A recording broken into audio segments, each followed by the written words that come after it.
పిల్లలు కావాలనే మీ కలను నెరవేర్చుకోండి. మొదటి కన్సల్టేషన్, మొదటి స్కానింగ్ ఉచితం. వివరాల కొరకు హెగ్డే ఫెర్టిలిటీని సంప్రదించండి. హలో రామ్ గారు. హాయ్ నారాజు. కల్మషం లేనిటువంటి స్నేహం అంటే ఏంటి? అంటే జనరల్గా అది ఎలా ఉంటుంది? చాలామంది మన చుట్టుపక్కల ఉండేటువంటి వాళ్ళే మనకు తెలియకుండానే మన గురించి బ్యాడ్ చేసేస్తుంటారు. అంటే మన దగ్గర ఇన్ఫర్మేషన్ మొత్తం లాగేస్తారు. అరే నేను నమ్మాను కదా అనుకునే లోపు డబుల్ ట్రిపుల్ చేసేసి జీవితాన్ని డ్యామేజ్ చేసేసి పక్కనే కూర్చొని ఉంటారు. మళ్ళీ ఏమీ తెలియకుండా మనతో ఉన్నట్టే ఉంటారు. అట్మాస్ఫియర్ డ్యామేజ్ చేయాలనుకున్నా కూడా వాళ్ళ తర్వాతే. కల్మషం లేని స్నేహం ఎలా ఉంటుంది? దాన్ని ఎలా ఐడెంటిఫై చేయాలి? నారాజు, నవవిధ భక్తుల్లో దేవుడికి చూపించే భక్తిలో కూడా 9 విధానాలు ఉంటాయి. అందులో ఒకటి సఖ్యం. యాక్చువల్గా చాలామంది భక్తులు దేవుడితో కూడా స్నేహం చేస్తారు.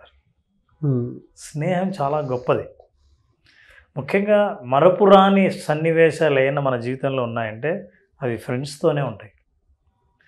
ఎక్కడైతే నువ్వు అన్నట్టు అన్యాయానికి, అపకారానికి, దౌష్ట్యానికి, దురహంకారానికి, కీర్తికి, అపకీర్తికి ఎక్కడ అవకాశం లేదో అక్కడ ప్యూర్ ఫ్రెండ్షిప్ ఉంటుంది. ఫ్రెండ్షిప్లో తల్లి తర్వాత ఫ్రెండ్ ఒక్కడే ఏమాత్రం భయపడకుండా విమర్శించే వ్యక్తి. ఇట్లాంటి ఫ్రెండ్షిప్ మనకు దొరకడం చాలా కష్టమే. కానీ అసలు ఫ్రెండ్ అనేవాడే మంచిగా షేర్ చేసుకునే, అన్ని విషయాల్ని షేర్ చేసుకునే ఫ్రెండ్ దొరకడమే ఒక అదృష్టం. అయితే దాన్ని నిలబెట్టుకోవడం మాత్రమే మన చేతుల్లో ఉంది. సో అలా నిలబెట్టుకున్న వాళ్ళు స్నేహితులతో సత్సాంగత్యం ఉంటే, సజ్జన సాంగత్యం ఉంటే సంస్కారం డెవలప్ అవుతుంది. దుర్జన సాంగత్యం ఉంటే పతనానికి దారితీస్తుంది. ఫ్రెండ్షిప్ అనేది ఇందాక నువ్వు అన్నావు ప్యూర్ ఎక్కడ ఉంటుంది అని. యాక్చువల్గా అయితే ఫ్రెండ్షిప్ అనే పదంలోనే ప్యూరిటీ ఉంది. దానికి మళ్ళీ ప్యూర్ యాడ్ చేసామంటే ప్యూరిటీ పోయిందని అర్థం. అసలు ఫ్రెండ్షిప్ అంటేనే ప్యూరిటీ అని. అందుకే మనకు పరిచయస్తులు ఉంటారు, అందరూ స్నేహితులు కాదు. కొంతమంది స్నేహితులు ఉంటారు, వాళ్ళల్లో ప్రాణ స్నేహితులు చాలా తక్కువ మంది ఉంటారు. సో ప్యూర్ ఫ్రెండ్షిప్ అంటే నెంబర్ 1, స్వార్థం గురించి అస్సలు ఆలోచించని వ్యక్తి. దూరం అవుతానేమో అని అస్సలు భయం లేని వ్యక్తి. నువ్వు తప్పు చేస్తుంటే భయపడకుండా నీకు నేరుగా చెప్పగలిగే వ్యక్తి. వాళ్ళది ప్యూర్ ఫ్రెండ్షిప్ ఉంటుంది. ఎందుకంటే ఈ 3 సంఘటనలు జాగ్రత్తగా గమనిస్తే నారాజు, నువ్వు తప్పు చేస్తుంటే నేరుగా చెప్పడం. ఫర్ ఎగ్జాంపుల్, నువ్వు తప్పు చేస్తుంటే నేను నిజంగా ఫ్రెండ్ కాకపోతే, ఫ్రెండ్లాగా నటిస్తుంటే, నువ్వు తప్పు చేసి నువ్వు చెడిపోతే నాకు సంబంధం ఏముంది? పైగా కొంతమంది పక్కనే ఉంటారు, నువ్వు చెడిపోవడమే చూడాలి. సో ఫ్రెండ్ ఊరుకోలేడు. నువ్వు తప్పు చేస్తుంటే తప్పని చెబుతాడు. ఎవరికైనా ఎవరి తప్పుని తప్పని చెప్పాలంటే 10 సార్లు ఆలోచించాలేమో, కానీ ఫ్రెండ్ దగ్గర మాత్రం ఒక్క క్షణం కూడా ఆలోచించకుండా తప్పు అని నేరుగా ముఖం మీదనే చెప్పే ధైర్యం ఒక స్నేహితుడికే ఉంటుంది. ఇక స్నేహితుల గురించి మనం మాట్లాడినప్పుడు, బాల్య స్నేహితులు, మన పురాణాల్లో కూడా స్నేహం అంటే అందరికి గుర్తొచ్చేది శ్రీకృష్ణుడు కుచేలుడి ఫ్రెండ్షిప్. స్నేహం అంటే గుర్తొచ్చేది దుర్యోధనుడు కర్ణుడి ఫ్రెండ్షిప్. ఎంత అవమానాలకు గురైనా సరే కర్ణుడు దుర్యోధనుడి స్నేహం వదలలేదు. ఎంత దుర్మార్గుడైనా సరే దుర్యోధనుడు స్నేహాన్ని వదలలేదు కర్ణునితో. మనకు పురాణాల్లో కూడా చాలామంది స్నేహం చేసిన వాళ్ళు, ఫ్రెండ్షిప్ చేసిన వాళ్ళు దొరుకుతారు. Now you have asked that, I think she అన్నట్టు ఉంది నువ్వు. ఫ్రెండ్షిప్ అంటే is it what your question? జనరల్గా స్నేహం లేని ఫ్రెండ్షిప్ అంటే ఎలా ఉంటుంది, ఎవరి మధ్య అనేది మనం ఆలోచించాలి. కల్మషం లేని ఒక ఆడామగ మధ్యన, కల్మషం లేకుండా ఇద్దరు స్నేహితుల మధ్యన అనేది ఇంపార్టెంట్. బోత్ అంటే ఫ్రెండ్షిప్ అన్న తర్వాత బోత్ చూద్దాము. ఉమెన్ అయినా పర్లేదు, మెన్ అయినా పర్లేదు, ఉమెన్ అయినా పర్లేదు. నాలో ఫ్రెండ్షిప్లో ఎప్పుడైనా సరే ఫ్రెండ్షిప్ పేరుతో దగ్గరై ఫ్రెండ్షిప్కి మచ్చ తెచ్చే వాళ్ళు కూడా ఉంటారు చుట్టుపక్కల. అవును. ఎందుకంటే ఫ్రెండే అని నమ్మేవాళ్ళు చాలామంది తల్లిదండ్రులు మన కేసులు వస్తుంటాయి. సరే వీడు ఫ్రెండ్స్తో సావాసంతోనే చెడిపోయాడు అని. మరి ఆ సావాసుగాళ్ళు ఎవరు? వాళ్ళ స్వార్థంతో ఈ మనుషుల్ని ఉపయోగించుకున్న వాళ్ళనే మనం, వాళ్ళ స్నేహం చేసిన వాళ్ళనే చెడిపోతారు. సహజంగా ఫ్రెండ్స్ ఎలా ఉంటారు? నిజమైన ఫ్రెండ్స్ కొట్లాడుకోరు కాదు, గొడవలు జరగని వాళ్ళు నిజమైన ఫ్రెండ్స్ కాకపోవడం కాదు. మంచి ఫ్రెండ్స్, క్లోజ్ ఫ్రెండ్స్ కూడా కొట్లాడుకుంటారు. అయితే వాళ్ళిద్దరికి ఒకటే నమ్మకం ఉంటుంది, రేపు పొద్దున మళ్ళీ కలిసి ఉంటామని. సుబ్రావ్ ఏం చేస్తాడంటే క్లాస్ రూమ్లో తను ఎవరితోనో కొట్లాడుతుంటే సుబ్రావ్ ఫ్రెండు సపోర్ట్ ఇవ్వలేదు. సాయంత్రం ఈ గొడవ అయిపోయిన తర్వాత ఇద్దరు కలిసి కొట్లాడుకున్నారు.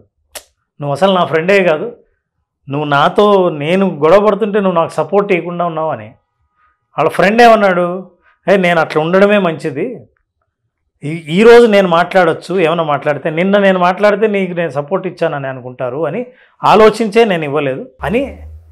సుబ్రావుకు మరుసటి రోజు గట్టిగా పక్క నుండి నిలబడేవాడు ఫ్రెండు. అతను ఏం చేస్తాడంటే ఇతరులకు చెడ్డైనా పర్వాలేదు, నా ఫ్రెండుకు నేను సపోర్ట్ ఇవ్వాలి అని ఇస్తూ దగ్గర ఉండేవాళ్ళు ఒక రకం. రెండోది, నా పర్సనల్ క్రెడిబిలిటీ పోకూడదు వీడితో తిరిగితే అని జాగ్రత్తగా ఎప్పుడు ఎట్లా మాట్లాడాలో తెలుసుకొని మసిలేవాళ్ళు రెండో రకం. ఒకటేంటంటే వ్యక్తిగతమైన పేరును సంపాదించుకునేవాళ్ళు, రెండోది వ్యక్తిగతమైన పేరు కంటే స్నేహాన్ని బలపరిచేవాళ్ళు. రెండు ఈ వ్యక్తిగతమైన పేర్లో మేల్ ఫిమేల్ కానీ ఫిమేల్ కానీ ఉంటారు. నాకు అది ఎవరైనా ఎవరిలో అయినా ఉంటారు. అంటే నా పేరు నీ పక్కన తిరిగితే తగ్గేదిగా ఉండకూడదు అనేలాంటి పక్కన ఎవరున్నా సరే అది నిజమైన స్నేహం కాదు. మన ఇద్దరిలో పోల్చుకొని నీకంటే నాకే గుర్తింపు ఎక్కువ రావాలి అని ఎప్పుడైతే ఆలోచించారో పక్కనే తిరిగినా సరే వాళ్ళని స్నేహితులుగా చూడలేము. తర్వాత సలహా పేరుతో నీకున్న స్ట్రెంగ్త్ను దెబ్బతీసి కాన్ఫిడెన్స్ని బాగా దెబ్బతీసేటట్టు కామెంట్స్ చేస్తారో వాళ్ళందరూ కూడా మంచి ఫ్రెండ్స్ కాదు.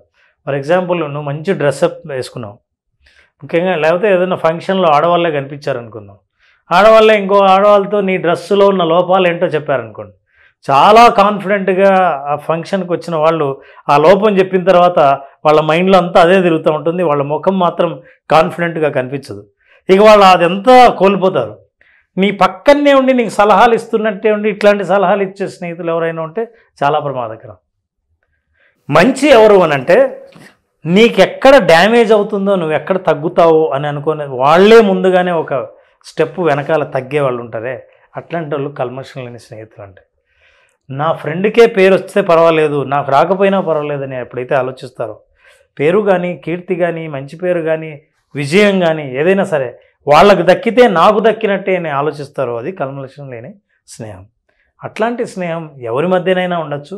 అట్లాంటివి గుర్తించగలిగితే వాళ్ళ స్వార్థం కోసమే నా పక్కన తిరుగుతున్నారు అని మీకు ఎప్పుడైతే అనిపిస్తుందో వాళ్ళు కల్మషం కలిగిన స్నేహితులని ఒక స్టెప్ వెనక్కేయడం మంచిది. అలా కాదు, వాళ్ళకి ఎటువంటి స్వార్థం లేదు, ఒక్కొక్కసారి నా మంచి కోసం కూడా వీళ్ళు చెప్తారని మీ మనసుకి ఎప్పుడైతే అనిపించిందో వాళ్ళు నిజమైన స్నేహితులుగా గుర్తించవచ్చు. అట్లాంటి వాళ్ళు కఠినంగా ఉండడానికి వెనకాడరు, మిమ్మల్ని మీకు బుద్ధి చెప్పడానికి ఏమాత్రం భయపడరు. ఇవి వీళ్ళ లక్షణాలు. ఇక పక్కన ఎవరినైనా మీ కీర్తిని తగ్గించే ప్రయత్నం చేసేవాళ్ళు చాలా స్వీట్గా మాట్లాడతారు, మిమ్మల్ని ఎప్పుడు ఎక్కువ పొగుడుతూ ఉంటారు, మీ దగ్గర లేనివి కూడా ఉన్నాయని చెప్తూ ఉంటారు.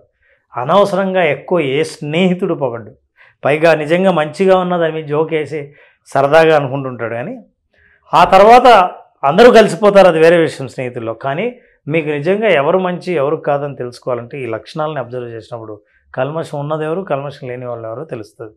నాకు జనరల్ క్యారెక్టరిస్టిక్స్ గుర్తొస్తున్నాయండి. ఏ పేరు గ్రూప్లోనన్నా గాసిప్ మెంటాలిటీ ఉండేటువంటి వాళ్ళు ఉంటారు.